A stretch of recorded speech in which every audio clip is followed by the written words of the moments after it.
Assalamualaikum, sahabat Pandawa Meratus. Salam Nusantara. Terima kasih kepada Anda semua yang telah subscribe, menonton, menyukai dan membagikan link channel ini. Saya doakan semoga Anda semua diberi panjang umur, sehat walafiat, dan diberi keberkahan rezeki lahir batin di dunia dan di akhirat. Amin.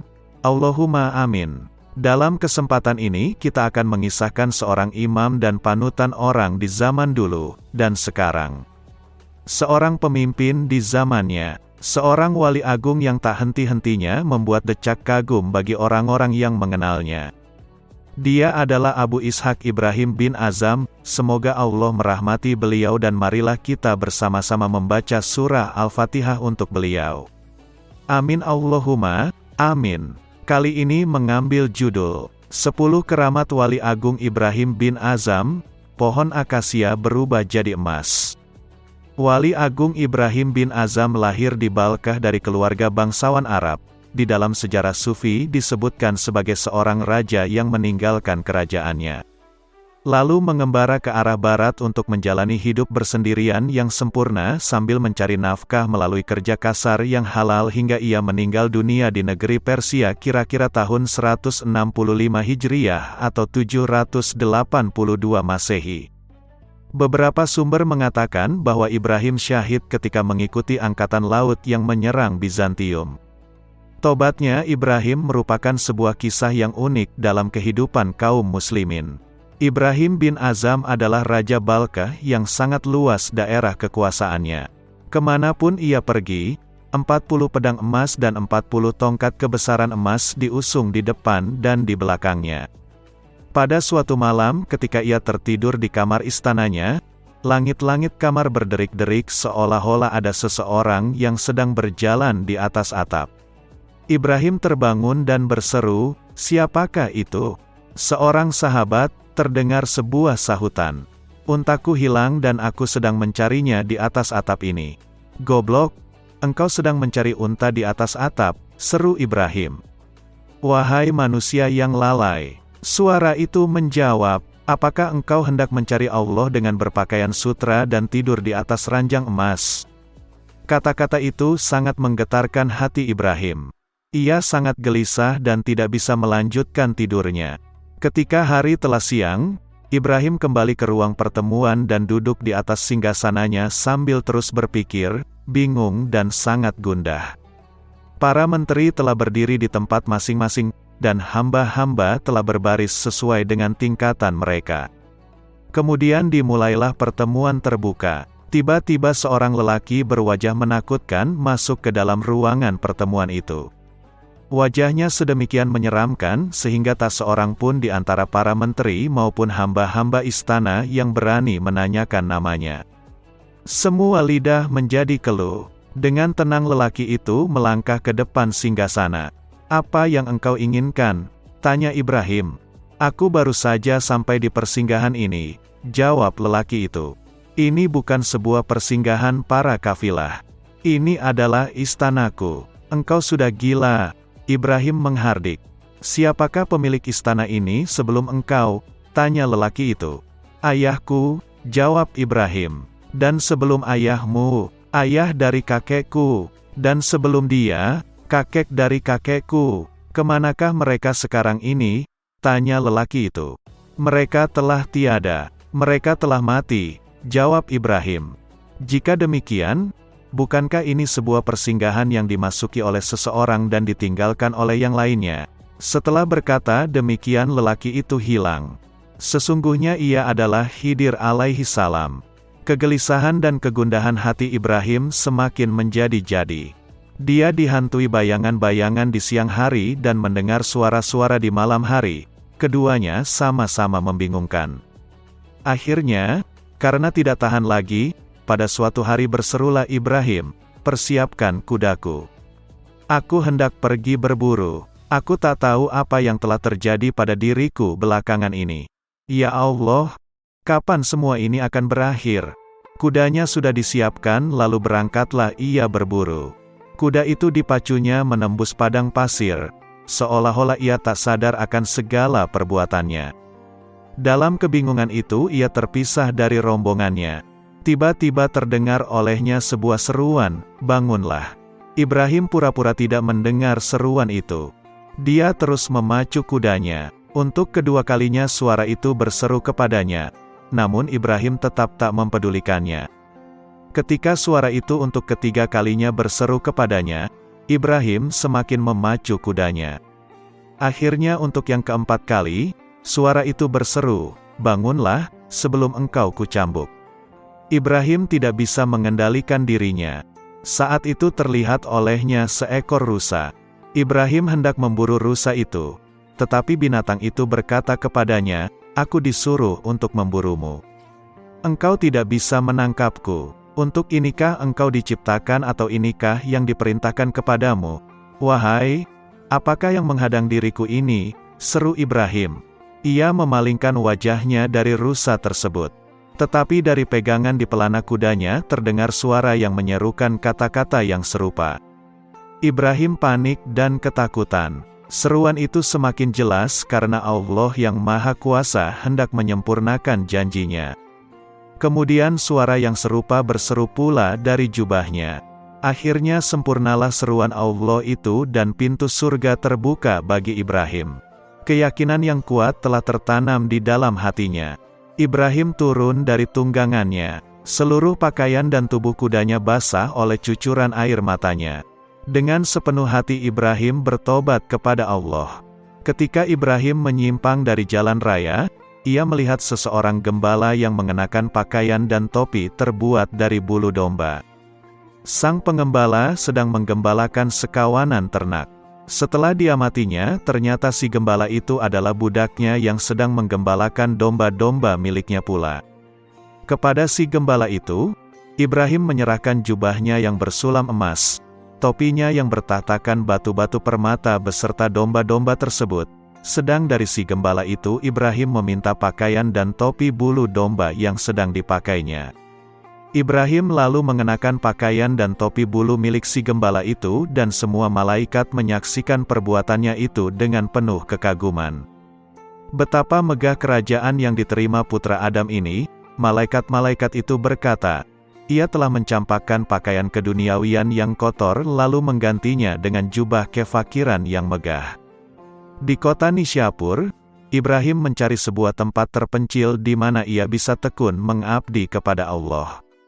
Akhirnya didapatinya sebuah gua yang di kemudian hari menjadi sangat termasyur. Di dalam gua itulah Ibrahim menyendiri selama 9 tahun, 3 tahun pada masing-masing ruang yang terdapat di dalamnya. Tak seorang pun yang tahu apa yang telah dilakukannya baik siang maupun malam di dalam gua itu. Karena hanya seorang manusia luar biasa perkasanya yang sanggup menyendiri di dalam gua itu pada malam hari. Setiap hari Kamis, Ibrahim memanjat keluar dari gua tersebut untuk mengumpulkan kayu bakar. Keesokan paginya pergilah ia ke Nisyapur untuk menjual kayu-kayu itu. Setelah melakukan salat Jumat ia pergi membeli roti dengan uang yang diperolehnya. Roti itu separuhnya diberikannya kepada pengemis dan setengahnya lagi untuk berbuka puasanya. Demikianlah yang dilakukannya setiap pekan. Pada suatu malam di musim salju, Ibrahim sedang berada dalam ruang pertapaannya. Malam itu udara sangat dingin dan untuk bersuci Ibrahim harus memecahkan es. Sepanjang malam badannya menggigil, namun ia tetap melakukan sholat dan berdoa hingga fajar menyingsing. Dia hampir mati kedinginan. Tiba-tiba ia teringat pada api. Di atas tanah dilihatnya ada sebuah kain bulu. Dengan kain bulu itu sebagai selimut ia pun tertidur. Setelah hari terang, barulah ia terbangun dan badannya terasa hangat. Tetapi segeralah ia sadar bahwa yang disangkanya sebagai kain bulu itu adalah seekor naga dengan biji mata berwarna merah darah. Ibrahim panik ketakutan dan berseru, "Ya Allah, Engkau telah mengirimkan makhluk ini dalam bentuk yang halus, tetapi sekarang terlihatlah bentuk sebenarnya yang sangat mengerikan. Aku tak kuat menyaksikannya." Naga itu segera bergerak dan meninggalkan tempat itu setelah 3 kali bersujud di depan Ibrahim. 14 tahun lamanya Ibrahim mengarungi padang pasir. dan selama itu pula ia selalu berdoa dan merendahkan diri kepada Allah. Ketika hampir sampai ke kota Mekah, para sesepuh kota hendak menyambutnya. Ibrahim mendahului rombongan agar tidak seorang pun bisa mengenali dirinya. Hamba-hamba yang mendahului para sesepuh tanah suci melihat Ibrahim, tetapi karena belum pernah bertemu dengannya, mereka tak mengenalnya. Setelah Ibrahim begitu dekat, para sesepuh itu berseru, "Ibrahim bin Azam hampir sampai." Para sesepuh tanah suci telah datang menyambutnya. "Apakah yang kalian inginkan dari si Bita itu?" tanya Ibrahim kepada mereka. Mereka langsung menangkap Ibrahim dan memukulinya. Para sesepuh tanah suci sendiri datang menyambut Ibrahim, tetapi engkau menyebutnya Bita, hardik mereka. "Ya, aku katakan bahwa dia adalah seorang ahli Bita." Ibrahim mengulangi ucapannya. Ketika mereka meninggalkan dirinya, Ibrahim berkata pada dirinya sendiri, "Engkau pernah menginginkan agar para sesepuh itu datang menyambut kedatanganmu. Bukankah telah engkau dapatkan beberapa pukulan dari mereka? Alhamdulillah, telah kusaksikan betapa engkau telah memperoleh apa yang engkau inginkan." Ibrahim menetap di Mekah. Ia selalu dikelilingi oleh beberapa orang sahabat, dan ia memperoleh nafkah dengan bekerja sebagai tukang kayu. Seseorang bertanya kepada Ibrahim bin Azam, "Apa yang telah terjadi terhadap dirimu sehingga engkau meninggalkan kerajaanmu?" "Pada suatu hari aku sedang duduk di atas tahta dan sebuah cermin dipegangkan di hadapanku. Aku memandang cermin itu, tiba-tiba yang terlihat olehku adalah sebuah kuburan sedang di dalamnya tak ada teman-teman yang kukenal. Sebuah perjalanan yang jauh terbentang di depanku sedang aku tak punya bekal. Kulihat seorang hakim yang adil sedang aku tidak mempunyai seorang pun yang membela diriku. Setelah kejadian itu aku benci melihat kerajaanku. Mengapa pula engkau meninggalkan Khurasan?" Sahabat-sahabatnya bertanya. "Di Khurasan banyak kudengarkan kata-kata mengenai sahabat sejati," jawab Ibrahim. "Mengapa engkau tidak beristri lagi? Maukah seorang wanita mengambil seorang suami yang akan membuatnya lapar dan tak berpakaian?" Ibrahim balik bertanya. "Tidak," jawab mereka. "Itulah sebabnya aku tidak mau menikah lagi." Ibrahim menjelaskan, "Setiap wanita yang kunikahi akan lapar dan bertelanjang seumur hidupnya. Bahkan seandainya sanggup, aku ingin menceraikan diriku sendiri. Bagaimana aku bisa membawa seseorang yang lain di atas pelana kudaku?" Kemudian ia berpaling kepada seorang pengemis yang ikut mendengarkan kata-katanya itu dan bertanya kepada pengemis itu, "Apakah engkau mempunyai seorang istri?" "Tidak," jawab si pengemis. "Apakah engkau mempunyai seorang anak?" "Tidak." Baik sekali, seru Ibrahim. "Mengapa engkau berkata demikian?" si pengemis bertanya.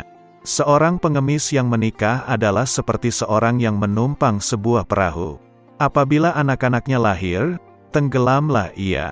Suatu hari Ibrahim menyaksikan seorang pengemis sedang meratapi nasibnya.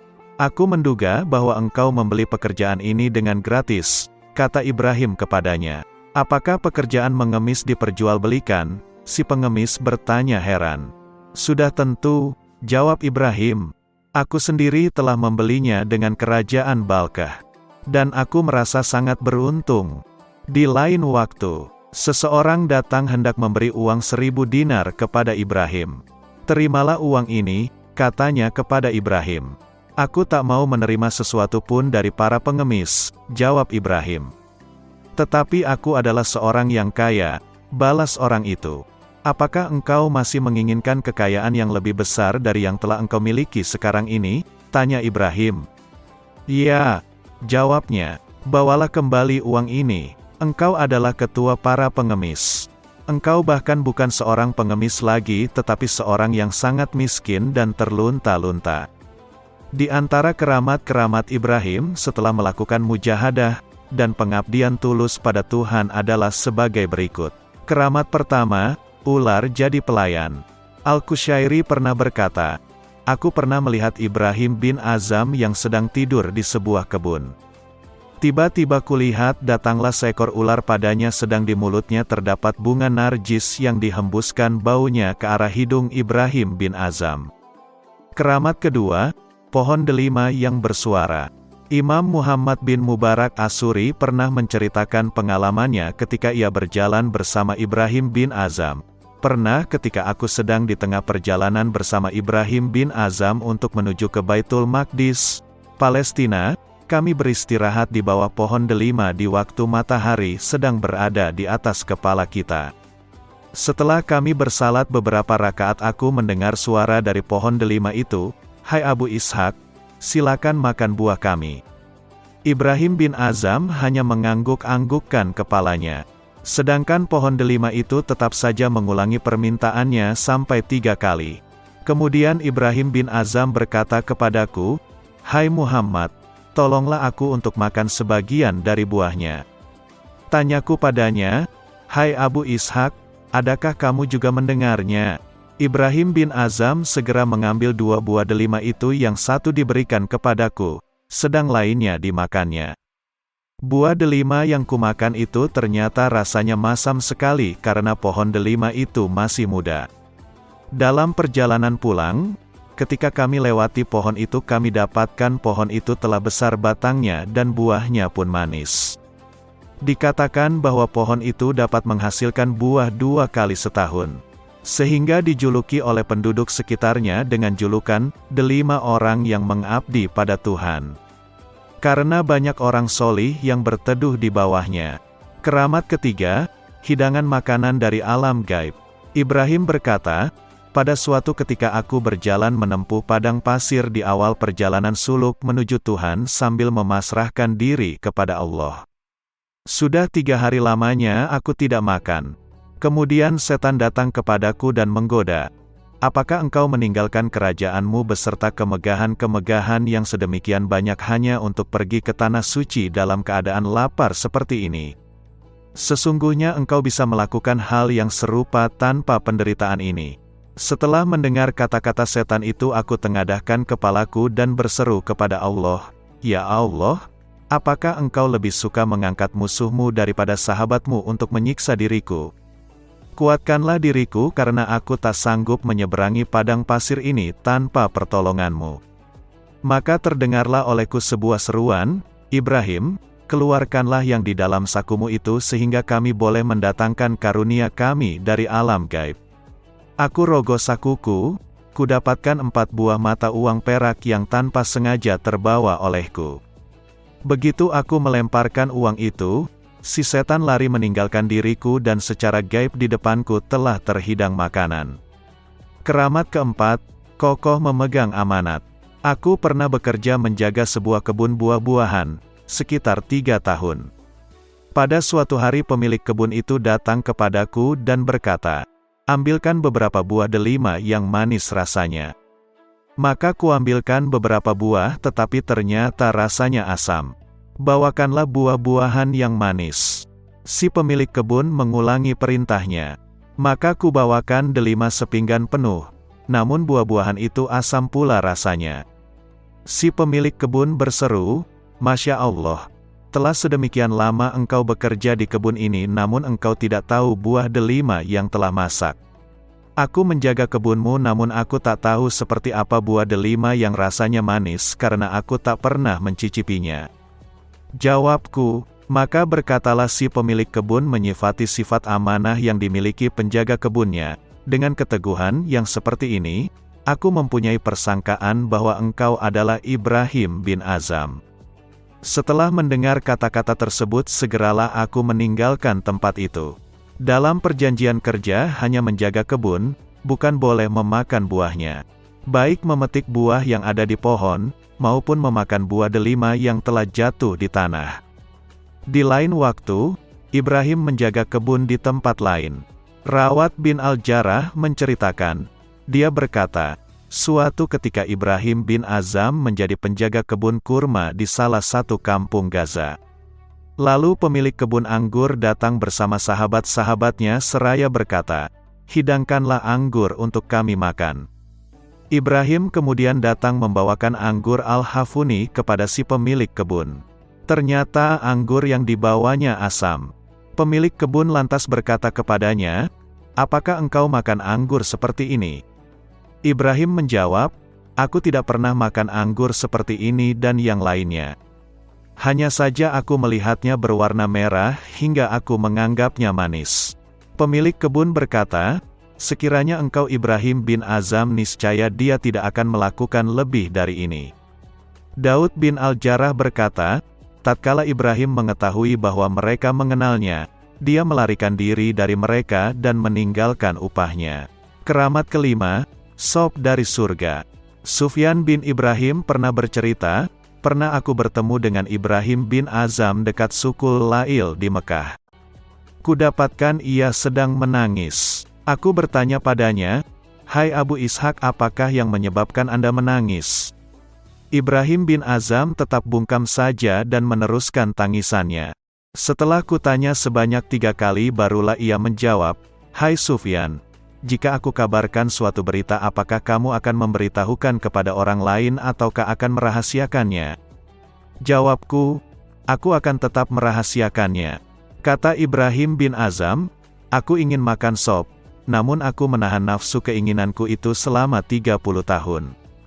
Semalam aku bermimpi ada seorang pemuda tampan yang membawa sebuah mangkuk hijau yang berisi sop yang masih hangat.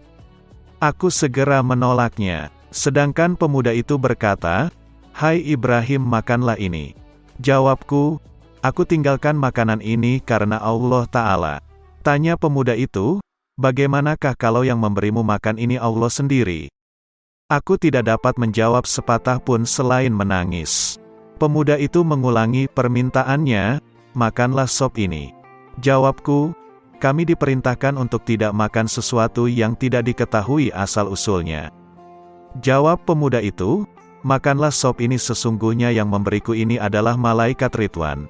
Dan ia berpesan kepadaku, Hai Khidir, pergilah kamu, berikan makanan ini kepada Ibrahim. Sebenarnya ia telah cukup menahan kesabarannya. Sebenarnya Allah yang memberimu makanan ini, apakah kamu akan menolaknya?' Kemudian ia berkata, 'Hai Ibrahim, sesungguhnya aku mendengar para malaikat itu berkata, barang siapa yang diberi kemudian ia menolaknya, maka jika ia memohon tidak akan diterima permohonannya.' Jawabku, 'Kalau demikian terpaksa aku mau menerimanya. Saksikan olehmu bahwa aku tidak akan mengkhianati janjiku kepada Allah.' Kemudian aku lihat ada seorang pemuda lain yang mengulurkan makanan pada pemuda tampan itu sambil berkata, 'Hai Khidir, berikan makanan itu kepadanya.' Sedangkan pemuda tampan itu terus saja memberiku makanan dengan tangannya sendiri. Kemudian aku terbangun sedangkan lezatnya makanan itu masih tetap lekat dan baunya ini pun masih tercium di mulutku. Setelah itu aku ke sumur Zam-Zam untuk kubasuh mulutku, namun rasa dan bau makanan itu masih tetap melekat. Kata Sufyan, aku minta kepadanya untuk mendekatkan mulutnya ke hidungku dan ternyata baunya masih tetap ada. Keramat ke-6, Nasrani masuk Islam. Pernah Hudzaifah al-Muraish ditanya, adakah suatu keajaiban yang kamu lihat waktu kamu bersama dengan Ibrahim bin Azam? Jawab Hudzaifah, ketika kami dalam perjalanan dari Mekah kami tidak mendapatkan sesuatu untuk dimakan. Sesampainya di Kufah kami beristirahat di Masjid Haram. Waktu itu Ibrahim bin Azam memandangi aku sambil berkata, Hai Hudzaifah, kelihatannya kamu sedang lapar. Jawabku, ya benar. Kata Ibrahim, bawalah kemari secarik kertas dan pena. Kemudian ia menulis di atas kertas itu sesuatu dan diberikan kepadaku sambil berpesan, jangan kamu berharap pada seseorang, kertas ini serahkan kepada orang yang pertama kali menjumpai kamu. Perintah itu aku laksanakan segera. Aku keluar dari masjid, tiba-tiba kudapati seorang sedang mengendarai keledai. Surat itu kuberikan padanya seperti yang diperintahkan oleh Ibrahim bin Azam. Si pengendara keledai itu ketika membaca isi surat itu ia segera menangis dan bertanya, apakah yang sedang dikerjakan oleh si penulis surat ini? Jawabku, si penulis surat ini sedang berada di dalam Masjid Haram. Kemudian si pengendara keledai itu memberikan padaku sebuah kantung yang berisi 600 dinar. Waktu aku bertemu dengan orang yang kedua aku tanyakan padanya, siapakah orang yang mengendarai keledai itu? Jawab orang kedua, si pengendara keledai itu adalah seorang Nasrani. Kemudian aku segera kembali pada Ibrahim yang sedang berada di masjid untuk menceritakan kisah yang baru saja kualami. Kata Ibrahim, "Jangan kamu sentuh dulu uang itu karena si pengendara keledai itu akan datang segera." Tidak lama si pengendara keledai itu datang menemui Ibrahim. Ketika bertemu muka dengan Ibrahim, si pengendara keledai itu segera menciumi Ibrahim bin Azam dan segera menyatakan masuk Islam di hadapannya. Keramat ketujuh, makan daging unta. Imam Al-Qushairi menceritakan pengalamannya dengan Ibrahim bin Azam. Pernah kami dalam suatu perjalanan ketika kami sampai di pinggir pantai, kami dapatkan banyak onggokan kayu kering. Kami usulkan pada Ibrahim untuk bermalam di tempat itu sambil menyalakan api dari kayu kering tersebut. Ibrahim menyetujui usul kami itu. Di malam itu kami nyalakan api dan kami makan roti dari perbekalan kami. Tiba-tiba salah seorang dari kami berkata, "Alangkah nikmatnya jika kita memanggang daging dengan kayu ini." Jawab Ibrahim, "Allah dapat mendatangkan daging untuk kalian."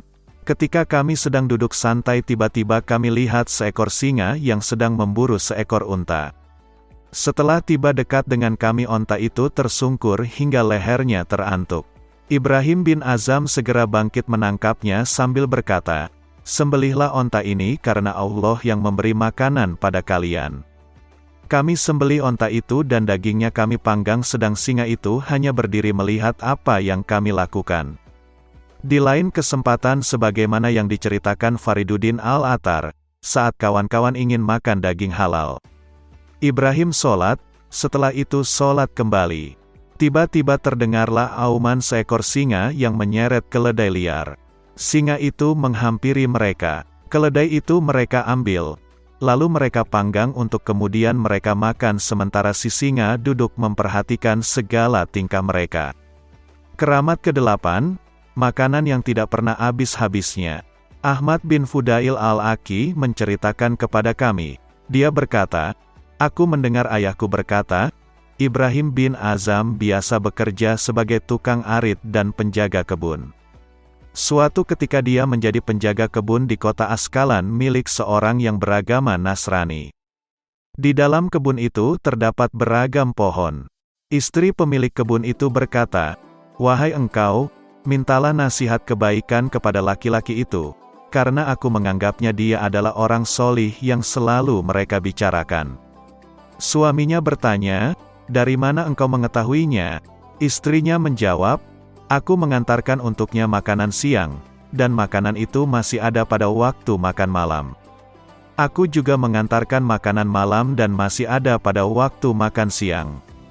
Ayahku berkata, Ibrahim bin Azam sangat senang bekerja sebagai petani. Keramat ke-9, dibukakan misteri alam semesta. Dalam peristiwa yang lain, aku pergi ke sebuah masjid untuk tidur di sana. Tetapi orang-orang tidak mengizinkan aku tidur di dalam masjid itu, sedangkan aku sedemikian lemah dan letih sehingga tak sanggup berdiri untuk meninggalkan tempat itu. Orang-orang menarik kakiku dan menyeretku keluar. Masjid itu mempunyai 3 buah anak tangga. Setiap kali membentur anak tangga itu, kepalaku mengeluarkan darah. Pada saat itu aku merasa bahwa keinginanku telah tercapai. Sewaktu mereka melemparkan diriku ke anak tangga yang berada di bawah, misteri alam semesta terbuka kepadaku dan aku berkata di dalam hati, mengapa masjid ini tidak mempunyai lebih banyak anak tangga sehingga semakin bertambah pula kebahagiaanku. Keramat ke-10, pohon akasia berubah jadi emas. Ketika Ibrahim menyertai sebuah rombongan yang hendak berziarah ke Tanah Suci, mereka berkata, tak seorang pun di antara kita yang mempunyai unta maupun perbekalan. Percayalah bahwa Allah akan menolong kita, kata Ibrahim. Setelah diam sebentar, ia menambahkan, pandanglah pohon-pohon di sana. Jika emas yang kalian inginkan, maka pohon-pohon akasia itu niscaya akan berubah menjadi emas. Dan seketika itu juga pohon-pohon akasia itu, dengan kekuasaan Allah yang Maha Besar, berubah menjadi emas.